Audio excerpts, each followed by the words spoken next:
What are things that people are ashamed of, but shouldn't be ashamed of? Not being good at something that they just started to learn. I'm like that. Trying to learn the harmonica, and I'm too embarrassed to practice when anyone else is around. Really daft. Edit. Thanks for all the upvotes and comments. A few people below asking what resources I use. I've bought a Udemy course by Ben Hewlett which is good. Don't pay full price for Udemy courses, they are nearly always offers and sales. I've got a couple of books, Harmonica for Dummies and the excellent Rock and Blues Harmonica by John Jindick from 1982 bought for me as a gift by a friend. It has a long list of commercially released albums and which key each track is, so you can try and play along with them. Also YouTube videos. There are loads. What I really need to do now is start practicing. Me learning to play guitar currently. I hate to play when my husband is around, even though we both decided to learn guitar. He grew up playing bass, so even though he doesn't realize I know how to play guitar, he took a class in high school and remembered a few things on guitar. I'm so embarrassed practicing. Edit. Thank you everyone for your kind words. I've never experienced so much support like this before. My husband is being extremely supportive of learning, so I'm so lucky to have him there. Stay safe everyone. Exercising around other people. It's easy to feel ashamed of your own weight, strength, etc. when exercising around others that already have the body image you're striving for. I find myself unable to exercise around other people because I breathe loud and heavy and I think it's gross. And I don't want people to be like, OMG, this bitch is dying from a light jog. Someone running a marathon is going to be breathing heavy at the end, even though their pace at that point likely looks like a light jog. The people around you don't know how long you have been exercising. Also, anyone who judges you for not yet being great at something that you're in the process of improving isn't someone whose judgment matters. I know don't pay attention to it is sometimes easier said than done, but I try to keep this in mind. Close bracket. Walking into a store and not buying anything. It's because I feel like people there think I'm stealing something. I look young for my age, and I don't dress exceptionally well or wear makeup. So I feel like people see me and think delinquent thief if I don't buy anything. I used to use this for my advantage. I would always get my trench coat when going to buy something that I would need help with. Bam. Instant customer service at Best Buy. Wearing hand-me-down clothes that don't fit quite right because they can't afford anything new. I only have a few t-shirts for going out, and my friends notice I'm always wearing the same thing. Same. I'm a woman and the whole buy a new outfit for going out thing got old fast. I like this shirt, and I'm going to get my money's worth. Admit that they failed. Everyone has failed in their life at least once. Nobody is perfect, and you don't need to be ashamed of. It's human. The problem is that I can't stop. Edit. Jesus. You're really awesome trite methodicas. Aren't you? Learning from your mistakes only keeps you from making the same mistake twice. But there's so many ways to fail that, in my experience, it's effectively worthless. Most people try all their lives for anything. But we only have a window of a few decades to achieve it. Don't make it in time. Too ducking bad. Failure is not needed to learn. And it never was. I don't know where this hot happy horse shit came from. But it's just plain not true. And it never was. But you tried means absolutely nothing. I don't know a single human being who never tried anything. Failure just means that you failed. End of story. An F on a report card does not mean you learned. It means you ducked up. If this garbage is really the best advice you can give, I'm probably quitting Reddit because my god. You'll awesome happy. Dumb methodicas. I felt that comment. Me too. A disability. I'm epileptic. I've got no personal issues with it except for the obvious. People seem to act differently when hearing it though, and that can suck. I had broke a molar one time a few years back and couldn't find a dentist willing to do the work to fix it as I had 5 or 6 seizures one day supposedly caused by dental work years ago. It took nearly 2 years of living with a broken molar and a bit of a breakdown to the receptionist for anything to happen. Bosses and co-workers seem to act differently too, but usually with the intent to come of more caring, etc. usually makes things awkward. A kid in my daughter's class has epilepsy. The first time his mom dropped him off at our house for a birthday party, she gave us almost a disclaimer about his epilepsy and told us he hadn't had a seizure in a long time. She also said some parents feel uncomfortable having him at their houses because of his epilepsy. I felt bad that a kid has possibly not been included in fun events with his friends in the past because of something completely out of his control. Your taste in music.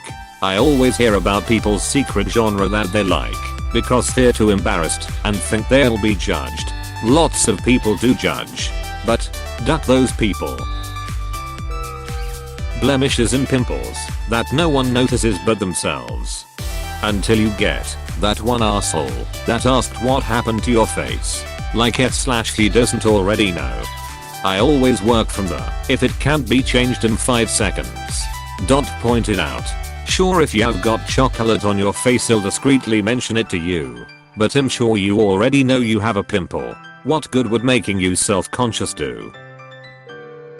Receiving help from others. We are, many of us, generous and always ready to help. But we have a hard time being on the receiving end. My family made me feel horrible when asking for help growing up. They'd literally call me a dumbass. Stupid. Asking dumb questions. How about you pay attention in class? Attention seeking. And just straight up insult me for even thinking I needed help. Sometimes they wouldn't even answer me verbally. They'd just roll their eyes or sigh or shake their heads and ignore me. I literally was treated like an idiot for asking questions and asking for help. And I was a child. I'm 23 now and still struggle with asking questions or for help when I need it. It's yet another cycle I'm going to break, hurting children simply for being curious children and asking for help or asking questions. There's no reason why they had to hurt me simply for asking for help with my math homework.